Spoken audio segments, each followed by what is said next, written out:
Bonjour tout le monde. Je m'appelle Sister Blanche. Aujourd'hui, je viens vers vous, avec tout ce que le Seigneur m'a commandé de dire. Que je parle à tout le monde.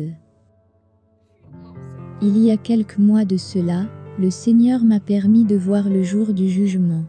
Et je fus moi-même aussi jugé. Je me tenais devant lui. Et je pouvais voir comment il jugeait les gens. C'était tellement incroyable. Après cela, j'ai donné ma vie totalement à Jésus. Je me suis toute donnée à lui. Et j'ai commencé à croire en lui, beaucoup plus que je ne le faisais auparavant. Et hier, alors que je priais, étant en prière, je demandais à Dieu d'avoir pitié de ce monde, d'avoir pitié, de pardonner, parce que je crois vraiment qu'il revient. Il y a beaucoup de personnes parmi nous qui ne croient pas qu'il revient.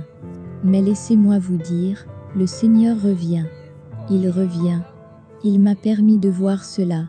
Il revient. Puis je suis allée dormir. Et il m'a permis de voir des choses qui sont personnelles. Et je me suis réveillée, je suis allée au travail. Je suis revenue. Et il m'a permis d'en voir d'autres. J'ai entendu le Seigneur, disant aux saints, « Soyez prêts ». Il leur a dit d'être prêts, car il revient bientôt. Il leur disait d'être prêts, car il revient bientôt. Je veux juste dire d'être prêts. Ceci est plus que sérieux. Ce n'est pas de la plaisanterie. Pas de la plaisanterie. S'il vous plaît, soyez prêts. Donne ta vie à Christ. Sois prêt pour lui. Repens-toi de tous tes péchés. Car il revient. Il est proche. Nous ne vivons même plus dans les derniers jours. Nous vivons dans les dernières minutes. Même les dernières secondes. Le Seigneur est proche. Il t'aime, c'est pourquoi il continue de dire à tout le monde de te dire, mais tu ne veux pas écouter.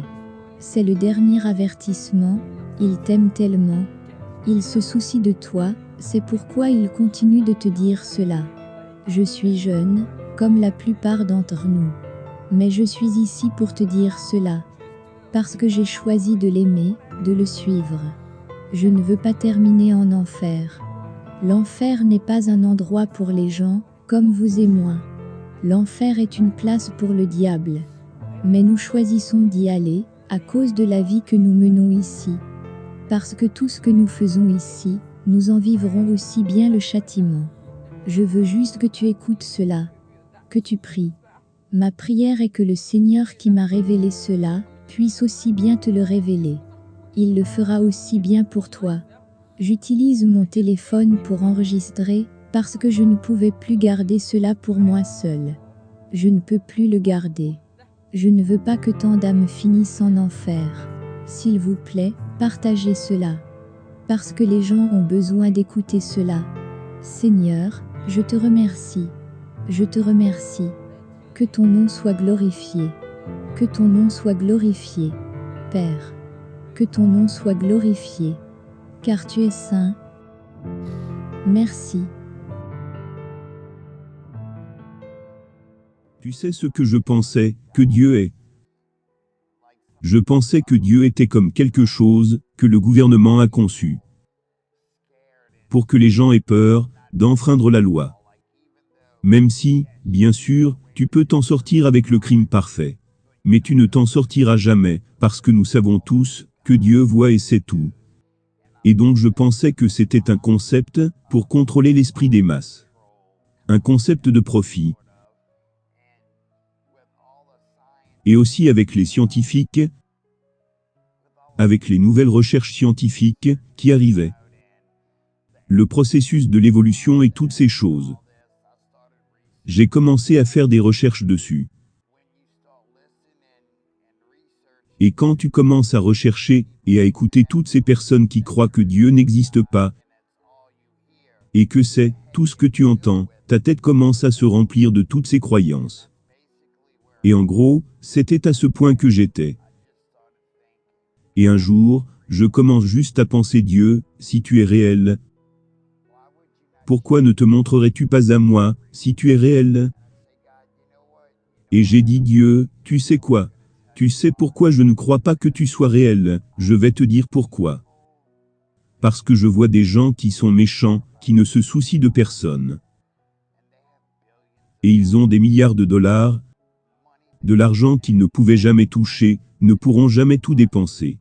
Ils regardent juste pour en faire des réserves. Et il y a des enfants qui ne mangeront pas ce soir. Où es-tu? Comment puis-je croire en toi? Que tu es omniscient, plein d'amour, plein d'attention. Eh bien, voilà ce que je vois, des gens méchants qui prospèrent.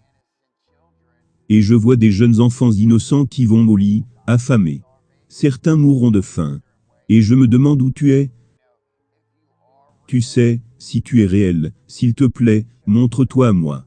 Je veux savoir. Et voici une autre chose, Dieu, si tu es réel, qui est le vrai Dieu. Parce que, ai-je de la chance d'être né dans un endroit où les gens disent que Jésus est Dieu? Parce que si j'étais né ailleurs, où ils croient que c'est Allah, ou si j'étais juif, je croirais que mon Sauveur n'est pas encore venu. J'aurais pu croire en Bouddha, en Dagon, j'aurais pu croire en autant de dieux selon l'endroit où je suis né, selon la culture où j'ai été élevé. Alors, allez-vous me dire que là où tu es né, décide si tu sers le vrai Dieu ou pas? Et donc Dieu, non seulement je veux savoir si tu es réel, mais en plus je veux savoir qui est le vrai Dieu. Et me voici, je te dis que si tu es réel, je veux savoir. Et j'ai besoin de quelque chose de plus que des mots. Parce que si quelqu'un essaie de m'en parler, ce ne sont juste que des mots pour moi, c'est juste des mots émanant d'eux. Ils essaient de mettre leur croyance en moi. Juste comme quand je veux que quelqu'un croie quelque chose auquel je crois. Je vais essayer de le persuader. Dieu, j'ai besoin de quelque chose, plus que de mots. J'ai prié ainsi. J'ai fait cela tous les jours, toute la journée, pendant 30 jours. Pendant 8 heures par jour. Dieu, si tu es réel, montre-toi à moi. Dieu, si tu es réel, montre-toi à moi. Dieu, donne-moi un signe. J'ai besoin de savoir. Je fais appel à toi en ce moment. Si tu es réel, s'il te plaît, fais quelque chose pour me faire savoir que tu m'entends. Parce que la façon dont je vis, j'ai besoin d'un guide, j'ai besoin de l'aide divine. C'était tôt le matin, le soleil vient de se lever, et je regarde. Comme c'est assez beau, les différentes couleurs dans le ciel. Et c'est comme si tout, dans le monde, me semble différent ce jour-là. C'est comme si je vivais la vie, en 3D. Sauf que je n'ai pas ces lunettes, et ce jour-là, j'ai reçu en moi des lunettes 3D, je peux voir l'intelligence dans chaque nuage. Et j'ai juste commencé à applaudir. J'étais comme, oh mon Dieu, que c'est si beau, tout ce que tu as fait. Merci beaucoup. Et alors que je traversais ce champ, je regarde à droite, sortant de nulle part, se sont formés deux, juste l'une à côté de l'autre, des tornades d'environ 3 mètres de haut, et tournant juste l'une à côté de l'autre. Ils se sont formés à partir de rien, des nuages de tornades qui se sont levés, puis se sont dissipés. Et je suis comme, oui, Dieu est réel. J'applaudis, je lance des hurrahs. J'étais tellement, je ne peux pas vous dire l'excitation. Dieu est réel, et il se révèle lui-même à moi. Je regarde, ce jour-là, j'essayais de travailler. Je regarde dans un arbre, et les feuilles forment le visage de Jésus-Christ. Et c'est juste comme, où que je me tourne, tout ce que je fais, tout ce que je vois, c'est Dieu, Dieu, Dieu. Et je suis comme, suis-je en train de perdre la tête? Suis-je en train de devenir fou? Qu'est-ce qui m'arrive? Je veux savoir ce qui m'arrive. Je ne comprends plus ce qui se passe. Je sais que vous aurez du mal à croire, mais voici une chose qui s'est passée. Mon frère m'a acheté une Bible. Il est devenu chrétien, c'était un cadeau pour moi. Donc j'ouvre la Bible dans ma chambre. Les pages tournent d'elles-mêmes. Je n'invente pas. Je peux passer un test de mensonge. Je vais vers le bas et je lis. Si tu me cherches. Comme un trésor caché. Si tu me cherches comme de l'or. Je ne me souviens pas mot à mot. Mais ça disait, si vraiment, vraiment, tu me cherches. Tu me trouveras, et je me révélerai à toi, et tu auras la connaissance de Dieu. Cherche-moi, et tu me trouveras. Et c'est ce qui s'est passé. Je cherchais ardemment Dieu, de tout mon cœur et mon âme. J'ai fermé les yeux, me suis allongé dans mon lit, et je me détends. Et je commence à vivre une expérience, comme si je rêvais, sauf que je suis bien éveillé. Je sais que je suis dans mon lit, allongé, sauf que je commence à me déplacer, à voler à travers l'espace. Le vent souffle sur mon visage. Je sais que je suis allongé dans mon lit, je suis bien éveillé. Je savoure ce qui se passe. Et donc j'allais juste avec ça. Et puis, le vent. Le vent dans ma chambre est comme la terreur. C'est si fort que je dois ouvrir mes yeux. Au-dessus de mon lit, je vois les rideaux de ma fenêtre qui flottent dans l'air. Les ventilateurs du plafond ne sont pas allumés. J'ai 4 murs pleins, tout autour de moi. D'où vient tout ce vent? Eh bien, ces nuages de tornades, dont j'ai parlé auparavant, c'est comme si une partie d'elles était entrée dans ma chambre. Et quand ça s'est dissipé, c'était comme un spectre de Jésus-Christ. Et il s'est manifesté sous une forme humaine, sauf qu'il était. C'est comme s'il rayonnait. Il brillait. C'est difficile à expliquer. Et puis c'est reparti comme une forme d'esprit, comme une forme de spectre. Et puis ça a juste disparu. Toute cette expérience a duré 2 ou 3 secondes. Je sais ce qui s'est passé. J'y étais. Bien. Puis je ferme les yeux. Je retourne juste dans mes méditations. Je n'ai jamais eu de vraie vision de ma vie. J'en ai entendu parler dans la Bible, parce que je fais désormais la lecture de la Bible, 2 à 3 heures par nuit maintenant. Et tout d'un coup, je me retrouve à la crucifixion de Jésus-Christ. La première chose que je vois est Jésus, suspendu à la croix. Mais ensuite je suis ramené, avant sa crucifixion. Et il est fouetté sur le dos. Et je vois juste son dos. Je le vois se faire fouetter dans le dos.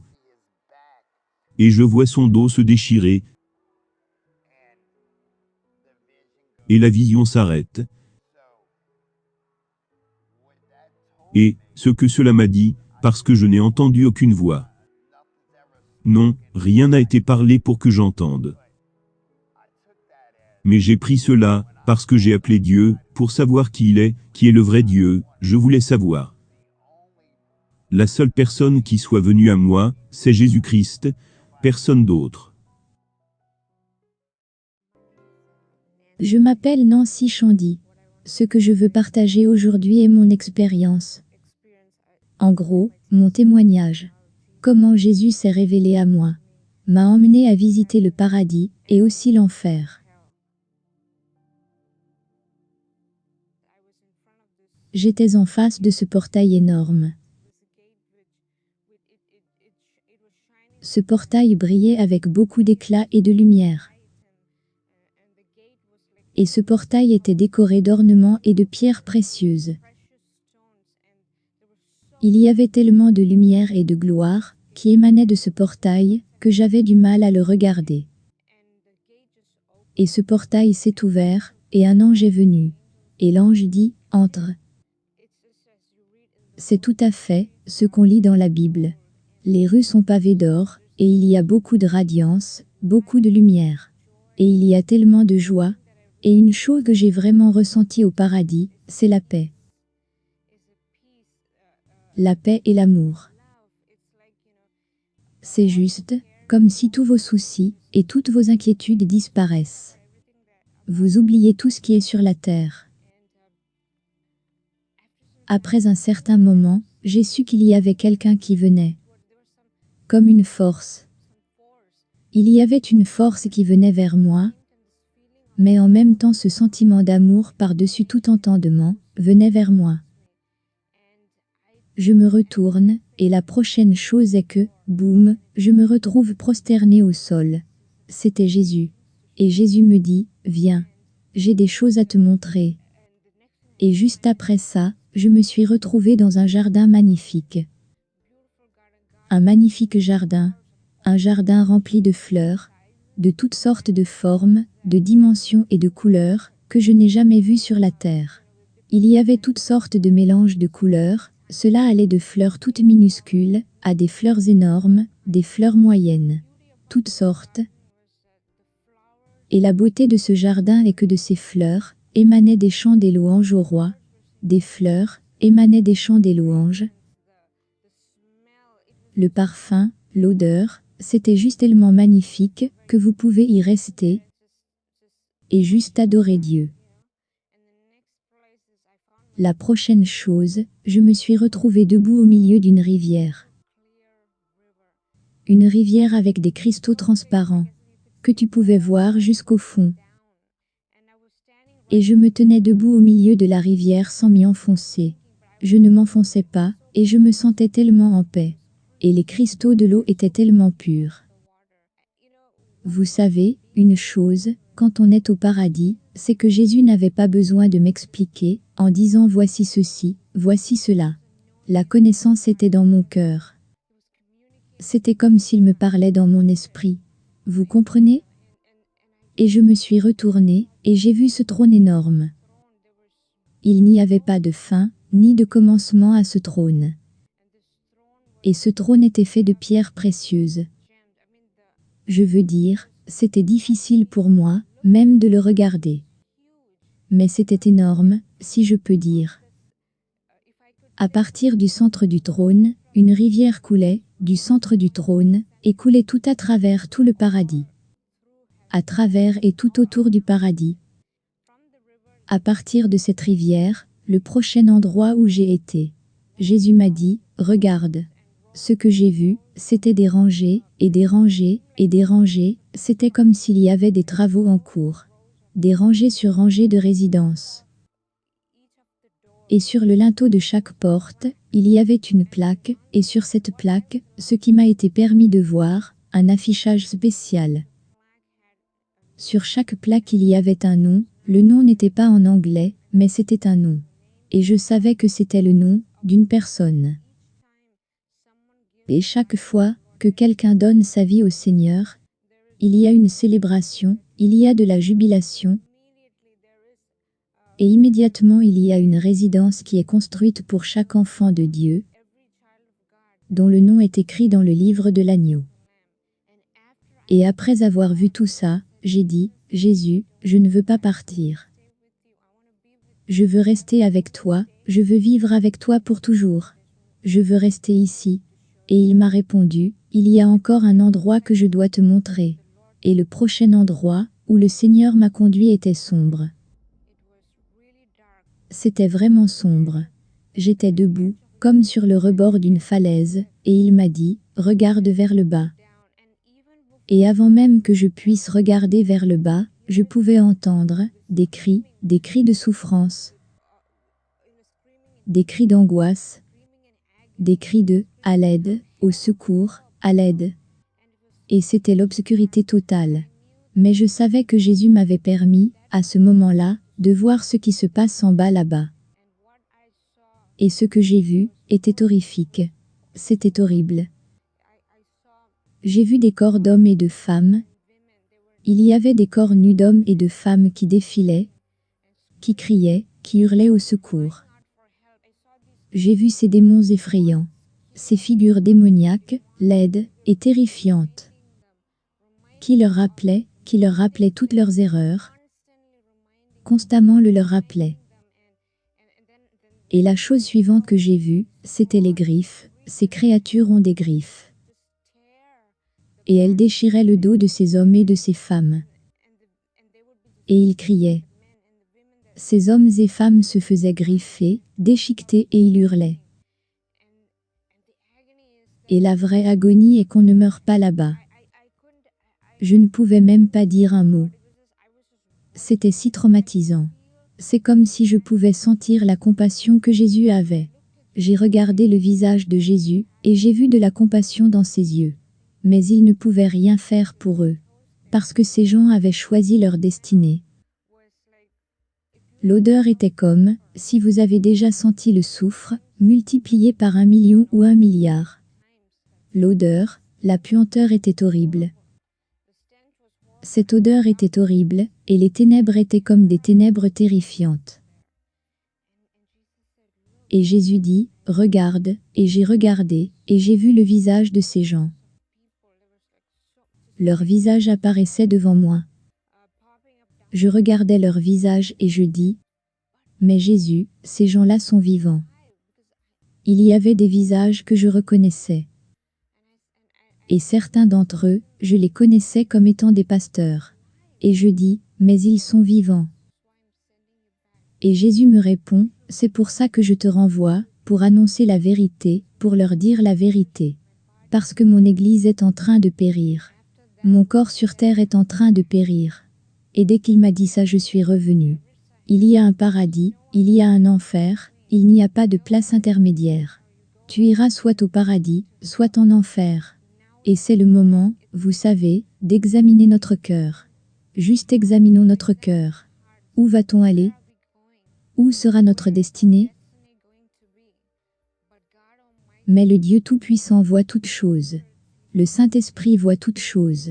Dieu est miséricordieux, c'est un Dieu de compassion, il est là, les bras grands ouverts devant nous, devant toi aujourd'hui. Et te dit, viens. Tout ce qu'on a à faire, est de se donner, et de se repentir. Donc aujourd'hui, choisis le paradis, ou l'enfer.